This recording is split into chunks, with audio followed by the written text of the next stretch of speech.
آپ حضرات کے سامنے اپنے خیالات کا اظہار فرمانے کے لیے تشریف لاتے ہیں پیر طریقت رہبر شریعت جناب حضرت مولانا محمد نواز صاحب۔ الحمدللہ وکفا وسلام علی عبادہ الذین اصطفا، اما بعد، اعوذ باللہ من الشیطان الرجیم، بسم اللہ الرحمن الرحیم۔ یا ایہا الناس قد جاءتکم موعظۃ من ربکم وشفاء لما فی الصدور وہدی ورحمۃ للمؤمنین، قل بفضل اللہ وبرحمتہ فبذلک فلیفرحوا هو خیر مما یجمعون۔ صدق اللہ وصدق رسولہ النبی الکریم۔ سارے دوست درود پاک پڑھ لیں۔ اللہم صلی علی سیدنا و مولانا محمد وعلی آلہ وصحبہ وبارک وسلم۔ اللہم صلی علی سیدنا و مولانا محمد وعلی آلہ وصحبہ وبارک وسلم۔ اللہم صلی علی سیدنا و مولانا محمد وعلی آلہ وصحبہ وبارک وسلم۔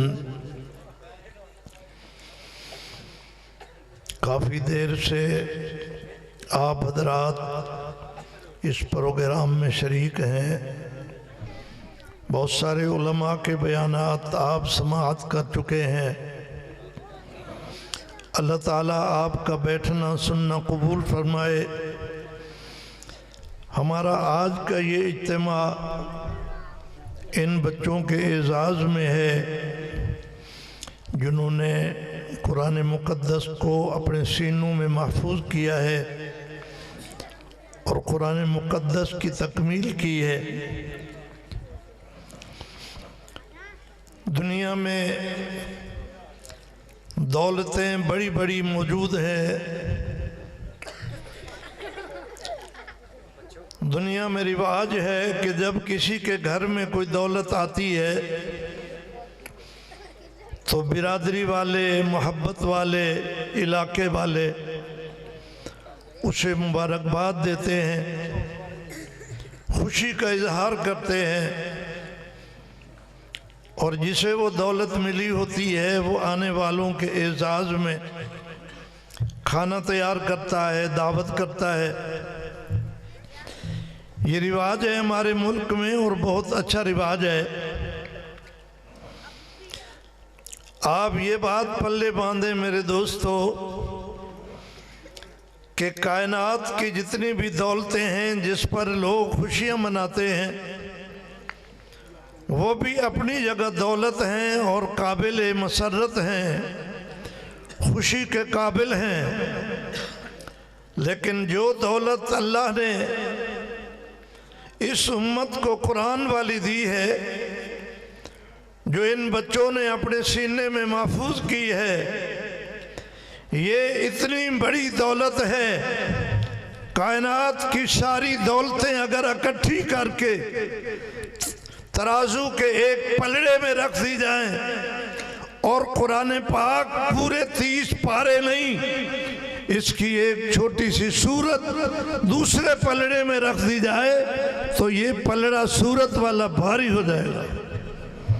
اللہ نے اس قرآن کو اتنی بڑی عظمت عطا کی۔ اللہ نے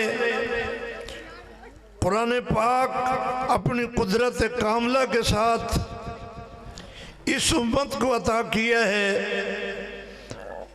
اور ہمیں دنیا کی تاریخ بتا رہی ہے کہ اللہ پاک نے ہمیشہ قرآن پاک کے لیے ٹھکانے کا انتخاب خود کیا ہے۔ قرآن پاک سے ہمیں معلوم ہو رہا ہے کہ سب سے پہلا ٹھکانہ قرآن پاک کا لوح محفوظ میں تھا۔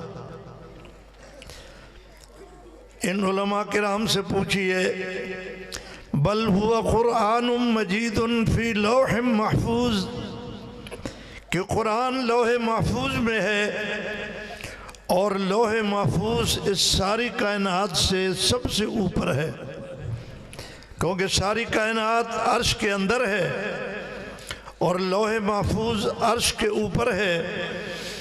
اللہ نے پہلا ٹھکانہ قرآن پاک کو ساری کائنات کے اوپر دے کر یہ پیغام دیا ہے اپنی مخلوق کو کہ اس پوری مخلوق میں جس کلام کی سب سے بڑی عظمت ہے وہ قرآن مقدس ہے۔ میں سمجھ رہا ہوں کہ آپ کافی دیر سے بیٹھے ہیں، تھکے ہوئے ہیں، اس لیے آپ میں بولنے کی طاقت بھی باقی نہیں رہی کہ کوئی سبحان اللہ ہی کہہ دے۔ ماشاءاللہ ابھی تک تو آپ زندہ ہیں، اللہ تعالیٰ آپ کی عمروں میں برکت عطا فرمائے۔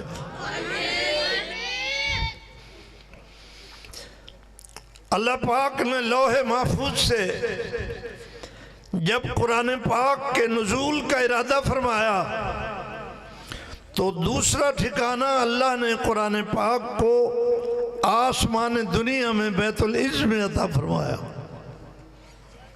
ایک دفعہ سبحان اللہ کہہ کے پھر آپ خاموش ہو گئے ہیں۔ دوسرا ٹھکانہ کہاں عطا فرمایا؟ میں نے ابھی کیا کہا ہے؟ میں یہ صحیح سمجھا ہوں کہ آپ تھکے ہوئے ہیں۔ دوسرا ٹھکانہ اللہ نے بیت العز میں عطا کیا آسمان دنیا میں، اور یہ 30 پارے اکٹھے اللہ پاک نے لوح محفوظ سے آسمان دنیا میں اتارے۔ اور اس قرآن کی عظمت کا میرے دوستو اندازہ کیجئے، جس رات میں اللہ نے اس قرآن کو اتارا، اللہ نے اس رات کو لیلۃ القدر بنا دیا۔ اگر آگے پیچھے عام راتوں میں 1000 مہینہ عبادت کرو وہ عبادت کم ہے، اس ایک رات کی عبادت ان 1000 راتوں سے بڑھ جاتی ہے۔ اس لیے کہ قرآن پاک نے اس رات سفر کیا ہے، لوح محفوظ سے آسمان دنیا پہ آیا ہے۔ جب قرآن پاک آسمان دنیا میں آیا، اللہ نے آسمان کے دروازوں پہ فرشتوں کی ڈیوٹی لگا دی کہ اب زمین سے اوپر اڑ کر کوئی شیطان اس جگہ میں نہ آئے، اس لیے کہ اللہ کا قرآن آ گیا ہے۔ جہاں اللہ کا قرآن آتا ہے وہاں شیطان کا ٹھکانہ نہیں ہو سکتا۔ اللہ پاک نے جب آسمان دنیا سے زمین کی طرف قرآن پاک کو منتقل کرنے کا ارادہ فرمایا تو اللہ نے قرآن پاک کے اس ٹھکانہ کے لیے زمین پہ نگاہ ڈالی تو اللہ پاک نے دیکھا کہ زمین پر سب سے افضل اور اعلیٰ جگہ وہ ہے جو میرے مصطفیٰ کا سینہ ہے۔ اللہ نے اپنے محبوب کے سینے میں قرآن اتارنا شروع کیا۔ سب سے پہلے 5 آیات قرآن پاک کی آئیں غار حرا میں۔ اقرأ بسم ربک الذی خلق خلق الانسان من علق اقرأ وربک الاکرم الذی علم بالقلم علم الانسان ما لم یعلم۔ یہ 5 آیات سب سے پہلے جبریل امین لے کر آئے، آقا کریم نے اپنے سینے میں محفوظ کی اور غار حرا سے باہر آئے، اس پہاڑ سے نیچے اترے اور سیدھے اپنے گھر میں تشریف لائے، اور یہ 5 آیات اس امت میں سب سے پہلے خوش بخت ہماری اماں خدیجہ کو نصیب ہوئی۔ امت میں سب سے پہلا ٹھکانہ قرآن پاک کا ہماری اماں کا سینہ ہے، وہاں یہ 5 آیات قرآن پاک کی آئیں۔ اس کے بعد یہ قرآن ورقہ بن نوفل کے پاس پہنچا۔ ورقہ بن نوفل نے اس قرآن کی 5 آیات سنی اور نبی پہ کلمہ پڑھا۔ وہاں سے قرآن پاک حضور کے گھر میں آیا، حیدر کرار کے سینے میں پہنچا، حیدر کرار نے کلمہ پڑھا، اور قرآن نے اس امت میں یہ تیسرا ٹھکانہ بنایا۔ وہاں سے حضور قرآن پاک کو لے کر اپنے چین سے باہر آئے اور زید کو قرآن سنایا، یہ چوتھا ٹھکانہ ہے جو قرآن پاک نے اس امت میں بنایا۔ وہاں سے اللہ کے نبی بازار میں نکلے اور صدیق اکبر کو قرآن سنایا۔ یہ 5 افراد سب سے پہلے جن کا سینہ قرآن کا ٹھکانہ بنایا۔ اس لیے میں کہتا ہوں یہ ہیں 5 تن پاک، جن کے سینے میں سب سے پہلے قرآن آیا۔ کتنے افراد ہیں؟ 5۔ اور جہاں جہاں قرآن آتا گیا وہ سینہ پاک ہوتا گیا، اس لیے ہم کہتے ہیں یہ 5 تن پاک۔ پھر قرآن اللہ نے جہاں چاہا جس سینے کو منتخب کیا، اللہ اس قرآن کو منتقل کرتا چلا گیا۔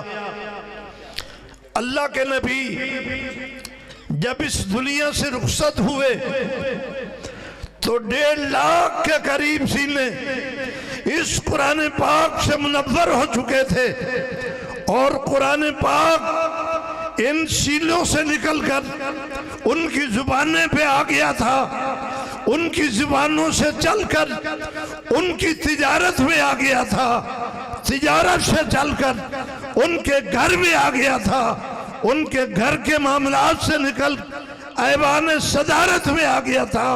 اللہ کے نبی جب اس دنیا سے آخرت کی طرف منتقل ہوئے تو 12 لاکھ مربع میل پر قرآن پاک کا قانون نافذ ہو چکا تھا۔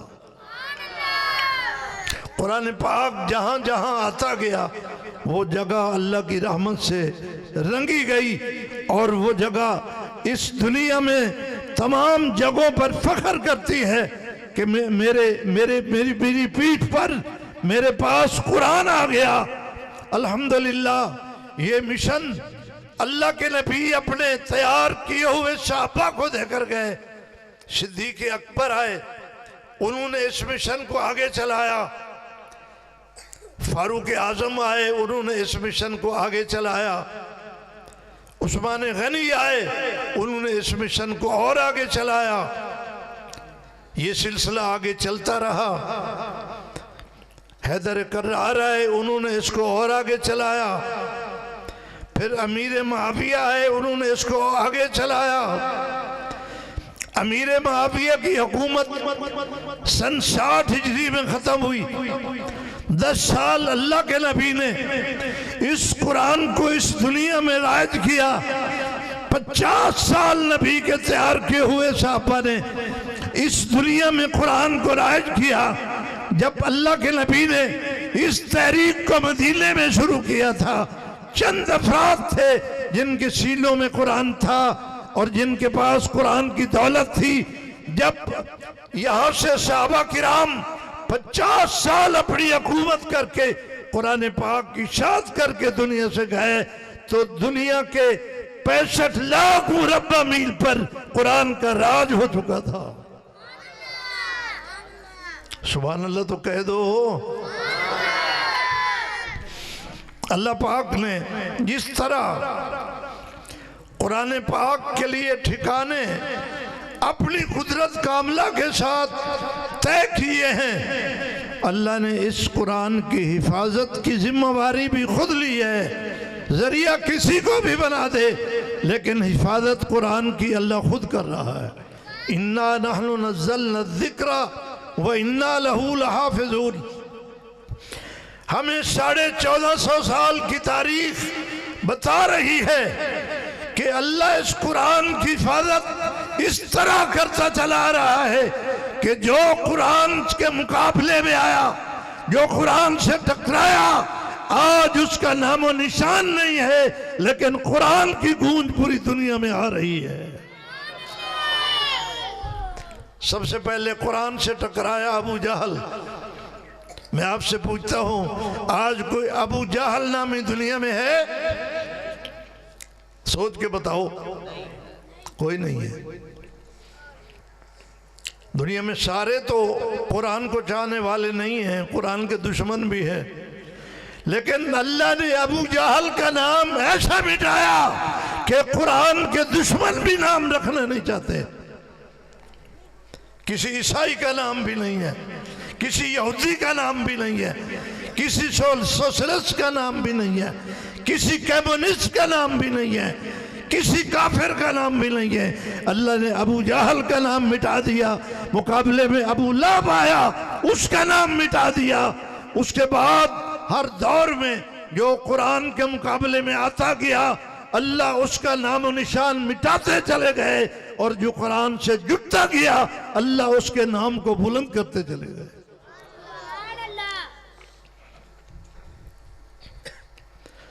آج صدیق اکبر کا نام بلند ہے اس لیے کہ صدیق کا سینہ قرآن سے منور تھا، کہو سبحان اللہ۔ آج فاروق اعظم کا نام بلند ہے اس لیے کہ ان کی زبان کے اللہ کا قرآن تھا۔ عثمان غنی کا نام بلند ہے، عبد الرحمن بن عوف کا نام بلند ہے، حیدر کرار کا نام بلند ہے، حسن حسین کا نام بلند ہے، امیر معاویہ کا نام بلند ہے، امام ابو حنیفہ کا نام بلند ہے، پیران پیر شیخ عبد القادر جیلانی کا نام بلند ہے۔ جو سینے سے قرآن لگاتا چلا گیا اللہ اس کو اٹھاتے چلے گئے، بلند کرتے چلے گئے۔ جو قرآن سے ٹکراتا گیا اللہ اس کو مٹاتا چلا گیا۔ خوش قسمت ہو مسلمانوں، پاکستان والوں، اللہ نے پاکستان کو قرآن کی دولت کے لیے چن لیا ہے، کہو الحمدللہ۔ پاکستان کے علماء 76 سال سے قرآن پاک کی اشاعت کی محنت کر رہے ہیں، الحمدللہ۔ دن بدن یہ محنت بڑھ رہی ہے، اور پاکستانی بچوں کے دلوں میں اور سینوں میں قرآن بڑھتا چلا جا رہا ہے۔ اس سال آپ کے وفاق المدارس نے آپ کو 1,02,000 حافظ دیے ہیں۔ کتنے؟ 1,02,000 وہ حافظ ہیں جنہوں نے امتحان دے کے سند لے لی ہے۔ ویسے حافظ جنہوں نے گردان نہیں کی وہ اور بھی ہیں، تو 1,00,000 سے زیادہ ایک سال میں حافظ تیار کر کے علماء نے آپ کو دیے۔ یہ ان مدرسوں کی برکت ہے، اللہ ان مدرسوں کو آباد رکھے۔ میرے دوستو، علماء کرام کی یہ کوشش ہے کہ جس طرح قرآن پاکستانی قوم کے دل و دماغ میں موجود ہے، سارے مومن ہیں، قرآن مانتے ہیں، یہ قرآن تمام پاکستانیوں کی زبان پر بھی آ جائے، تلاوت بھی کریں، یہ قرآن تمام پاکستانیوں کے سینے میں بھی آ جائے، یہ قرآن کے حافظ بھی بن جائیں، یہ تمام پاکستانیوں کے کاروبار میں بھی قرآن آ جائے، ان کی ایوان صدارت ایوان وزارت میں بھی قرآن آ جائے۔ انشاءاللہ جس دن پاکستان میں ایوان صدارت میں قرآن آیا تو پاکستان میں رحمت ہی رحمت ہو گئی۔ میرے خیال ہے آپ کا ارادہ نہیں، ابھی 76 سال تک جاگیرداروں سرمایہ داروں کے ظلم سہ کر تھکے نہیں ہیں آپ۔ پاکستان میں اللہ کی رحمت، پاکستان میں امن و امان، اور اس ملک میں فراوانی اس دن ہوگی جب صدارت میں، وزارت میں، حکومت میں اللہ کا قرآن آئے گا۔ آنا چاہیے کہ نہیں؟ ارادہ تھوڑا کوئی نہیں۔ اگر قرآن نہ آیا تو اسی طرح مار کھاتے رہو گے دوستو۔ یہ جو عرب کی سرزمین پر، عرب میں بدو رہتے تھے، عرب کے لوگوں کو انسان کہنا بھی مشکل تھا، لیکن اللہ کے نبی نے اس دھرتی کو قرآن سے جب منور کیا تو وہی بدو عرب کے، وہی وہاں کے لٹیرے ڈاکو قرآن کی وجہ سے اتنی عظمت اللہ نے عطا کی کہ زمین پر چلتے تھے، ان کی زمین کی جوتیوں کی کھٹکھٹاہٹ جنت میں سنائی دیتی تھی۔ تکبیر، تکبیر، عظمت مصطفیٰ، شان مصطفیٰ، مصطفیٰ. ہمارے ملک میں اگر کوئی بندہ گورنر بن جائے ایک ہفتے کے لیے تو دبئی میں، فرانس میں، امریکہ میں اس کی کوٹھیاں ہی کوٹھیاں ہوں گی. ناراض نہ ہونا. کوئی کسی گورنر کا رشتہ دار بیٹھا ہو تو میں پہلے معذرت کرتا ہوں. ایک ہفتے میں کوٹھیاں بن جائیں گی. فاروق اعظم رضی اللہ تعالیٰ عنہ نے ایک صوبے میں آرڈر بھیجا کہ اس صوبے کے غریبوں کی لسٹ بنا کے میرے پاس لاؤ، میں ان کی طرف کچھ مال بھیجوں گا. جب لسٹ آئی فاروق اعظم دیکھ کے رونے لگ گئے، اس لیے کہ اس لسٹ کے پہلے نمبر پر اس صوبے کے گورنر کا نام لکھا ہوا تھا. غریبوں کی لسٹ میں سب سے زیادہ غریب اس صوبے کا گورنر تھا. یہ برکت قرآن کی ہے، اس لیے کہ قرآن دنیا کی لوٹ مار نہیں سکھاتا، قرآن انسانوں کی خدمت سکھاتا ہے. اس لیے فاروق اعظم اپنی پیٹھ پہ گندم کی آٹے کی بوریاں لاد کر غریبوں کے گھر پہنچاتے تھے. غلام نے کہا حضور امیر المومنین میں خادم موجود ہوں، میری پیٹھ پہ رکھو. فاروق اعظم نے کہا نہیں، یہ میری ذمہ داری ہے، اس لیے کہ میں ان کا سربراہ ہوں، ذمہ دار ہوں. اگر وزیر اعظم اپنے سر پہ کندھوں پہ آٹے رکھ کے گھروں میں پہنچائے گا تو اللہ کی رحمت کتنی آئے گی. یہ برکت قرآن کی ہے. ہماری دعا ہے کہ اللہ ہمیں پاکستان میں قرآن جیسے ہمارے بچوں کو سینوں میں نصیب کیا ہے، ہمارے ایوانوں میں بھی اللہ نصیب کرے.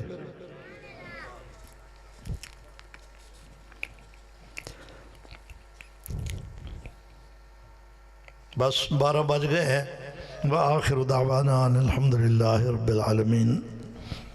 دعا کرنی ہے.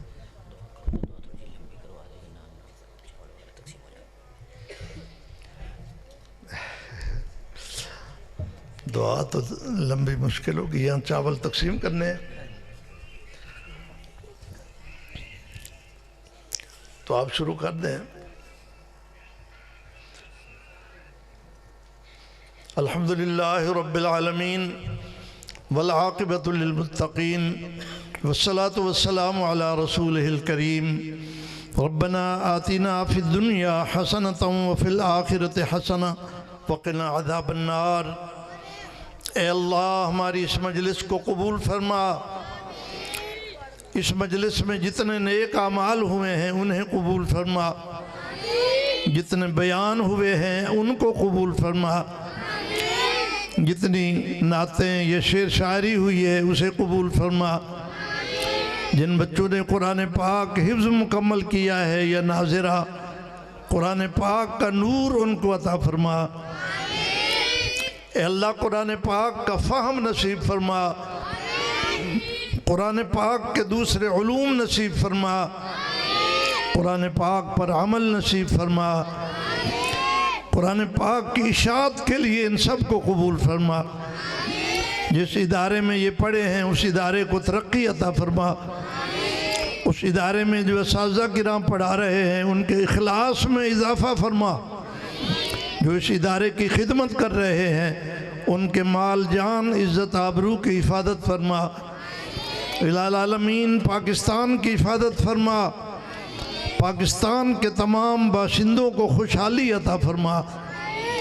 اس ملک میں جتنے بھی ادارے ہیں، چھوٹے ہیں یا بڑے، مکاتب ہیں یا جامعات ہیں، بنین کے ہیں یا بنات کے ہیں، درس نظامی کے ہیں یا تحفیظ کے ہیں، ناظرہ کے ہیں، جو بھی مدارس ہیں اللہ ان سب کی حفاظت فرما، ان سب کی مدد فرما، ان سب کو ترقی نصیب فرما.